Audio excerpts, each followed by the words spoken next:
Hello my dear students, स्वागत है आप सभी का आपके प्यारे यूट्यूब चैनल साजी इंस्टीट्यूट ऑफ लर्निंग में। आशा करता हूं आप सभी स्वस्थ होंगे और अपने अध्ययन के कार्यों में लगे हुए। तो चलिए अब हम नेक्स्ट क्वेश्चन सॉल्व करते हैं। जैसे कि मैंने आपके सामने लिख रखा है कि यदि कोण ए और कोण बी न्यून कोण हो, न्यून कोण अर्थात जिनका मान 90 अंश से कम हो, और आपको मालूम होगा कि समकोण त्रिभुज में एक ही कोण 90 अंश होता है और बाकी दोनों आपके न्यून कोण रहेंगे, उनका मान 90 अंश से कम रहेगा। जहां कॉस ए बराबर कॉस बी है, ये कंडीशन उन्होंने दे रखी कि कॉस ए और कॉस बी आपस में बराबर हैं, तो सिद्ध करके दिखाइए कि कोण ए बराबर कोण बी के, ये हमें सिद्ध करके दिखाना है। ठीक है, तो हम क्या करते हैं, त्रिभुज बना लेते हैं। तो हमने त्रिभुज बना रखा है आपके लिए। ये ट्रायंगल आपके सामने है, समकोण त्रिभुज ABC। इसमें ए और बी न्यून कोण है, इसीलिए इनको ए यहाँ और बी यहाँ लिखा जाएगा। आप यहाँ और यहाँ भी लिख सकते हैं, लेकिन यहाँ ए और बी में से कोई भी कोण नहीं लिखेंगे क्योंकि ये न्यून कोण है। तो न्यून कोण को हमेशा यहाँ दिखाया जाता है, ये हमेशा समकोण रहता है। तो सी हमारा समकोण हो गया। अब उसके बाद हमें क्या करना है, इन्होंने जो दे रखा है कि कॉस ए बराबर कॉस बी के, तो हमें सिद्ध करके दिखाना है कि कोण ए बराबर कोण बी, यानी ये वाला कोण और इसके बराबर होगा। तो ऐसे प्रश्नों को हमें सॉल्व करते समय क्या करते हैं, इसमें जो दिया है सिद्ध करना है वो हमने लिख लिया कि कोण ए बराबर कोण बी के। अब यहाँ लिखेंगे दिया है प्रश्न में आपको दिया गया है कि कॉस ए बराबर कॉस ए बराबर कॉस बी। तो यहाँ पर ए के हिसाब से हमें क्या करना है, भुजाओं को लिखना है, भुजाओं का रेशियो निकालना है। जैसे कि कोण ए की अगर बात करें तो इसके सामने वाली भुजा ये हो जाएगी लंब, ये आधार रहेगा, और ये तो कर्ण है ही, ये हमेशा कर्ण रहेगी, सबसे बड़ी भुजा है। और अगर हम बी के अकॉर्डिंग देखें, पिछले प्रश्नों में मैंने आपको बहुत ही जटिलता से हमने आपको बताया है। पिछले भी वीडियोस में मैंने आपको, पिछले क्वेश्चन में भी मैंने आपको पिछले भी क्वेश्चन में मैंने आपको बहुत ही विश्लेषित तरीके से बताया है कि बी के सामने या ए के सामने की जो भुजा होगी वो लंब, और बाकी जिस पे ये कोण बने वो आधार। तो बी के सामने वाली भुजा AC लंब हो जाएगी, BC आधार हो जाएगा। अच्छा, हमें करना क्या है, यहाँ पर कॉस और यहाँ भी कॉस दिया है, तो लाल बटे काका की हेल्प लेनी है। तो यहाँ पर ए के अकॉर्डिंग, ए के हिसाब से हमें क्या करना है, कॉस की वैल्यू लिखना है। तो कॉस क्या होता है, आधार बटा कर्ण। क्या होता है, आधार बटा कर्ण। तो यहाँ लिख लीजिए थोड़ी देर के लिए, आधार बटा कर्ण। और यहाँ कॉस भी, कॉस यहाँ पर भी वही रहेगा, आधार बटा कर्ण। लेकिन ध्यान ये देना है हमें कि मैं इसको भी इरेज कर दूंगा कि ये वाला आधार जो है एंगल ए के हिसाब से लिखना है, कर्ण तो वही रहेगा, इसका आधार जो है वो एंगल बी के हिसाब से लिखना है। तो कॉस ए के लिए आधार क्या होगा, AC। इसमें कोई वैल्यू नहीं दी है, इसलिए अब हम इसमें भुजाओं को लिखेंगे इस क्वेश्चन में। तो इसमें आधार क्या हो गया, AC। तो यहाँ पर ए न लिखकर आधार ही लिख लेना है, सीधे क्या है, AC। और के की अगर बात की जाए तो के है आपका AB। यहाँ लिख दीजिए, यहाँ आपको लिख देना है इसका कर्ण AB। अभी देखिए मैंने जो ऊपर आधार लिखा है AC, वो आपका क्लॉकवाइज नहीं है, तो वैसे यहाँ पर कोई प्रॉब्लम नहीं, लेकिन हमें क्लॉकवाइज ही लिखना चाहिए, CA। तो AB कर्ण हो गया, क्योंकि कॉस में होता है आधार बटा कर्ण, AB कर्ण हो गया, और आधार आपका क्या हो गया, CA। अब आ जाइए B के हिसाब से हमें आधार और कर्ण लिखना है। तो B के हिसाब से आधार क्या होगा, ये सामने वाला लंब है, ये तो कर्ण रहेगा, तो इस पर ही बनाना। तो B के हिसाब से आधार हो गया आपका BC। तो यहाँ पर आप लिख लीजिए BC, और कर्ण क्या है आपका AB। इस तरीके से लिखा आपने। अब देखिए क्या करते हैं, आप देख सकते हैं कि दोनों का लेफ्ट में भी हर AB है और राइट में भी हर AB है। AB से AB कट गया, बच गया यहाँ पर CA बराबर, यहाँ बचा BC। मैथ का एक रूल होता है ट्रायंगल में कि जो भी भुजा सामने होती है हमेशा उसके सामने वाला आप कोण लिख सकते हैं। अगर सामने वाली भुजाएं, यानी कि यदि आपकी भुजाएं समान हैं तो उनके सम्मुख कोण भी समान होंगे। तो जैसे कि CA बराबर BC की हम सिद्ध करके ला चुके हैं, तो CA के सामने वाला कोण कौन सा है, CA के सामने वाला कोण कौन सा है, B। तो यहाँ आप लिख देंगे कोण B। उसके बाद ये साइड कौन सी, BC के सामने वाला कोण कौन सा है, तो आप कहेंगे A। ये सामने है, BC के सामने कोण कौन सा है, A। आप इसको सही करके लिख लीजिए, A इधर लिख दीजिए और B इधर लिख दीजिए। तो यही हमें सिद्ध करके लाना था, ये हम लिख रखा है हम लोगों ने कि सिद्ध करना है, ये हमने सिद्ध कर दिया। तो इस तरीके से आपका ये प्रूव्ड हो गया। ये क्वेश्चन बहुत ही आसान था, इसमें कोई प्रॉब्लम नहीं थी। नेक्स्ट क्वेश्चन आपके सामने लिख रखा है, यदि cot थीटा बराबर 7/8 है तो आपको ज्ञात करना है 1 + sin theta bracket 1 - sin theta upon 1 + cos theta bracket 1 - cos theta. इसकी वैल्यू ज्ञात करना है, तथा सेकंड में आपको निकालना है कॉट स्क्वायर थीटा का मान हमें ज्ञात करना है। तो इस प्रश्न को हम कैसे करेंगे आइए देखते हैं।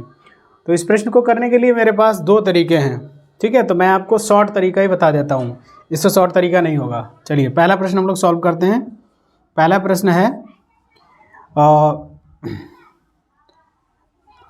तो देखिए इसमें दिया क्या गया है आपका, इसमें दिया गया कॉट थीटा बराबर 7/8 ये दिया गया है। इसके आधार पर हम पहला प्रश्न सॉल्व करते हैं। दिया गया है 1 प्लस साइन थीटा और 1 माइनस साइन थीटा। अपॉन में लिखा गया है आपका, अपॉन में लिखा गया है 1 प्लस कॉस थीटा और 1 माइनस कॉस थीटा। आप याद रखें, आपने प्रीवियस क्लासेस में 9th और 8th में पढ़ा होगा कि a प्लस बी और a माइनस बी होने पे क्या होता है, a स्क्वायर अर्थात 1 का स्क्वायर माइनस b स्क्वायर यानी साइन का स्क्वायर हो गया साइन स्क्वायर थीटा, अपॉन नीचे भी इसी प्रकार है 1 प्लस कॉस थीटा और 1 माइनस कॉस थीटा। यहाँ भी a प्लस बी और a माइनस बी के फॉर्मेट में लिखा गया है, तो ये भी हो जाएगा a स्क्वायर यानी कि 1 का स्क्वायर माइनस b के जगह पे रखा है कॉस, तो यहाँ हो जाएगा कॉस स्क्वायर थीटा। अब आप क्या कर सकते हैं कि ये 1 का अगर आप स्क्वायर करेंगे तो 1 ही रहेगा, साइन स्क्वायर थीटा उसके आगे नीचे वाले में लिखा है 1 माइनस कॉस स्क्वायर थीटा। तो ट्रिग्नोमेट्री में एक फार्मूला होता है, वो फार्मूला मैं आपको बता देता हूँ, अभी इसकी कोई आवश्यकता नहीं है। तो यहाँ देखिए ये सूत्र आपको याद होना चाहिए। सूत्र है कि sine square theta plus cos square theta बराबर 1। अभी आप ये सूत्र देख लीजिए, अगली जो नेक्स्ट वीडियो आएगी अगले एक्सरसाइज के लिए, उसमें मैं आपको ट्रिग्नोमेट्री के नेक्स्ट एक्सरसाइज में जो भी फार्मूले आपके आने वाले हैं उनको मैं एक साथ बता दूंगा। अभी आप इस क्वेश्चन के परिप्रेक्ष्य में इसको समझ लीजिए। तो सूत्र होता है sine square theta plus cos square theta बराबर 1। अब यहाँ से दो फार्मूले निकलते हैं कि अगर साइन स्क्वायर थीटा बराबर लिखना है तो आप क्या करेंगे, तो कॉस स्क्वायर थीटा को उधर भेज देंगे 1 माइनस कॉस स्क्वायर थीटा, यानी अगर कहीं पर 1 माइनस कॉस स्क्वायर थीटा लिखा है तो वहाँ आप लिख सकते हैं साइन स्क्वायर थीटा। और इसी प्रकार हम क्या करते हैं, यहाँ पर भेज देंगे, अब की मान लीजिए हमने साइन को भेज दिया तो रोक लिया हमने कॉस स्क्वायर थीटा को, तो जो कॉस स्क्वायर थीटा है यहीं रुकेगा, साइन स्क्वायर थीटा उधर चला जाएगा, तो यहाँ हो जाएगा आपका 1 माइनस साइन स्क्वायर थीटा। यानी अगर कहीं पर 1 माइनस साइन स्क्वायर थीटा लिखा है तो उसकी जगह पर हम लिख सकते हैं कॉस स्क्वायर थीटा। तो यहाँ से दो फार्मूले आपके ये बन गए, पहला ये और दूसरा ये, मेन फार्मूला ये है। ये फार्मूले आपको मालूम होना चाहिए। अब हम क्या करते हैं, एक छोटा सा और फार्मूला याद कर लेते हैं, जो कि मैंने अभी आपको स्टार्टिंग में बताया था कि ये आपको जो है ये लिखने का इसका वे जो है वो याद रहना चाहिए। पीछे हमने आपको पिछले हमने क्वेश्चंस में आपको स्टार्टिंग में बताया था कि जो साइन कॉस टैन कॉसिक से कॉस कॉट हैं उनका जो लिखने का एक वे है, एक तरीका है, वो आपको याद होना चाहिए, जिससे कि आपको यहाँ पर फॉर्मूले याद करने में आसानी रहेगी। देखिए मैंने लिख लिया है। अब यहाँ से मैंने क्यों लिखा है, इसका एक रीज़न है कि जो कॉट थीटा होता है, कॉट थीटा और टैन थीटा की अगर बात करें, टैन थीटा जो होता है इसके ऊपर क्या लिखा है, साइन और कॉस, तो टैन थीटा बराबर होता है साइन थीटा बटा कॉस थीटा। यानी अगर कहीं लिखा है साइन थीटा बटे कॉस थीटा, तो इसकी जगह पे हम लिख लेंगे टैन थीटा। क्या लिखेंगे, टैन थीटा। और अगर कहीं लिखा है कॉस थीटा बटे साइन थीटा, जस्ट इसका उल्टा, तो इसकी जगह पे हम लिख सकते हैं कॉट थीटा। आप इस पैटर्न से ही याद कर लेंगे, ये याद करने की ज़रूरत नहीं है। देखो अगर ये पैटर्न याद है तो ये दोनों सूत्र याद हो जाएंगे। ऊपर क्या लिखा, साइन कॉस, नीचे क्या गया टैन, तो साइन बटा कॉस किसके हो गया, टैन के बराबर। अब नीचे कॉट लिखा है तो कॉट की हमें वैल्यू निकालना है, तो इसका इधर से आप स्टार्ट कर दें कि कॉट जो होगा वो कॉस बटा साइन होगा। कैसे, फिर से एक बार, टैन क्या होगा, साइन बटा कॉस की जगह पर टैन आ जाएगा, और कॉट किसके जगह पे आएगा, कॉस बटा साइन की जगह पे आएगा। इसीलिए पैटर्न आपको याद करने की ज़रूरत है। नीचे जो आपके दिए उनका भी अपना एक यहाँ पर एक तरीके से देखें वैल्यू है, उनकी महत्व है, वो आपको हम बाद में बताएंगे। तो आइए देखते हैं। तो यहाँ ये एक तरीके से हो गया 1 माइनस साइन स्क्वायर थीटा, जो कि किसके बराबर होगा, 1 minus sine square theta cos square theta के। तो हमने यहाँ लिख लिया कॉस स्क्वायर थीटा अपॉन, यहाँ देखिए नीचे लिखा है 1 माइनस कॉस स्क्वायर थीटा, इसको 1 ही माने, 1 माइनस कॉस स्क्वायर थीटा, इसके अब क्या लिखेंगे आप, साइन स्क्वायर थीटा। अब देखिए कॉस थीटा और बटा साइन थीटा, कॉस थीटा बटा साइन थीटा किसके होता है, कॉट थीटा के बराबर। तो हम डायरेक्ट बराबर करके क्या लिख लेंगे यहाँ पर, कॉट थीटा, एक चीज़ ध्यान देने योग्य है कि यहाँ था कॉस थीटा बटा साइन थीटा, तो हुआ आपका कॉट थीटा। यहाँ कॉस स्क्वायर है, साइन स्क्वायर है, तो यहाँ भी क्या हो जाएगा, कॉट स्क्वायर थीटा। अब आप देख सकते हैं कि यहाँ पर क्वेश्चन में कॉट थीटा की वैल्यू दे रखी है 7/8। ठीक है, कॉट थीटा की वैल्यू क्या है, 7/8। लास्ट में आपको क्या करना है, कॉट थीटा की वैल्यू रख लेनी है 7/8 और इसको बंद कर देना है, स्क्वायर लगा देना है।